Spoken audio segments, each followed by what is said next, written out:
Good afternoon. It is 5:10 on 11/24, I believe, and this is a meeting of the Finance Committee. To my left is Mr. Bob Phillips. Mr. Todd Sievert is not with us this evening. We are here to discuss opposition to Senate Bill 352 and House Bill 754 related to the effects of COVID-19 on the pandemic. Mr. Titterington? Thank you, Mr. Chair. So we are entering into, or we are in, lame duck session at the Ohio Legislature. We are hoping that they will focus on a capital bill, which is one of their priorities. However, there are two bills that are still out there, and with some concern that it may get some discussion, the Ohio Municipal League is asking municipalities to pass resolutions opposing these pieces of legislation. As you mentioned, one is a Senate bill and the other is a House bill.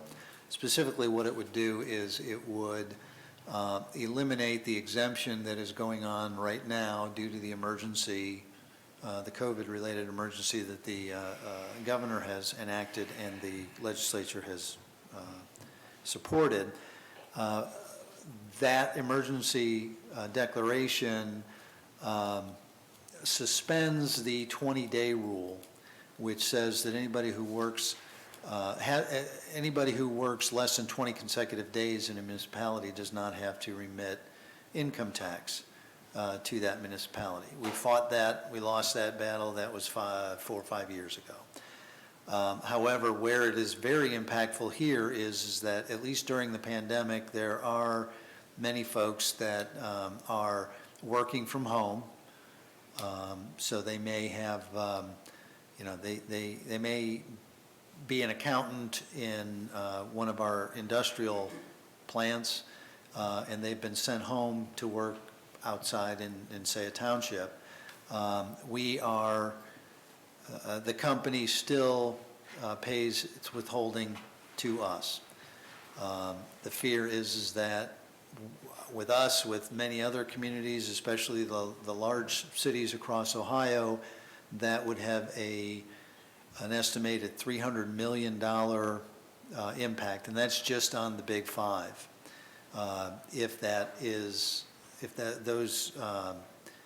One of those bills, or they consolidate those bills, go through. And so that's a real big concern as far as we are concerned here in Troy. It's difficult to estimate. We don't rely heavily on the types of jobs that can be that are mobile and can be done from home, call centers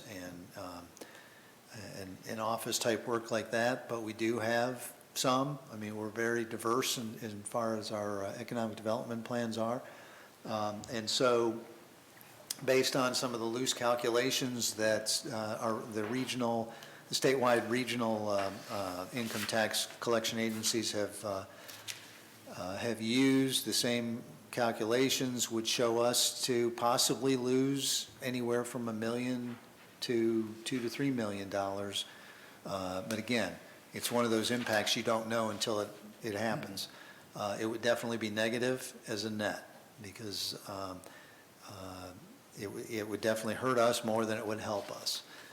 There are probably some communities, well, we know that there are some communities that are bedroom communities and would probably benefit, but even those communities realize that this kind of change would have a drastic impact on municipalities across the state. And so that's why we think it's important that we pass a resolution supporting the OML and opposing these bills. Okay, thank you. Mr. Phillips, any questions? Not necessarily a question, but is there a possibility, or has there been any indication from the governor's office that they would just extend the current practice instead of these two bills? Extend the current practice, meaning extend the emergency? Yes. I think they are discussing that. I know that they've extended some aspects. I'm not sure about this one, but that is still kind of a work in progress. There's a lot going on between the legislature and the governor. Most of it is not, Right, related to this. well, it's not very cohesive and on the same page. Right. So, you know, that's part of our concern, that with everything else going on, this might get lost in the shuffle and somehow get through. Yeah, I can see the huge confusion whether something like this would potentially be enacted and then have to be undone down the road. There's so much confusion on this that I hope this does not happen, yeah. That's all I have, thank you. So we're talking about 1 to 3 million. Would that money go to Columbus or would just be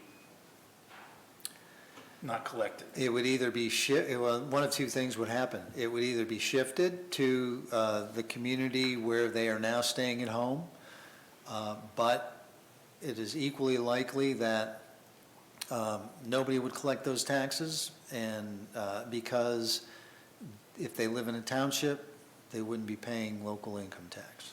Or if they lived in Tip and they worked in Troy, or, Well, there's so still many variations. reciprocity Yeah. that goes on. I mean, that still happens, but if they're working in Tip and living in Troy and they stay at home in Tip and work from there, then we would lose that 1.78, and Tip would gain all 1.5 that they have. okay. And have all other communities or most other communities signed on to this? We just got it in the last week or so. There's a lot of interest, and in our region, I can't say everybody, but I know there are several that are doing the same thing, yes. Okay. Yeah, we're all on the same page. Nobody is saying, well, wait a minute, I can gain, so I'm not gonna pass this. Everybody realizes it's gonna be a huge shift. And the State Business Coalition is not in favor of this either, because it puts a much larger burden on the businesses, who then have to completely change their reporting structures for their employees. And especially now, it's the worst time to add that kind of burden to them. Are the chambers backing the cities, or would it really matter to the chamber one way or another? Oh, I know that the state chamber is opposing this legislation as well, for the very reason that I mentioned. I hadn't talked to the Troy chamber. Okay. Do you have any other questions? No, I do not, thank you. Does anybody in the audience have any questions? And you're asking for emergency legislation on this, Yes, sir. Move forward, with emergency? yes. Let's move forward with emergency. Anything else to come before finance? Sure.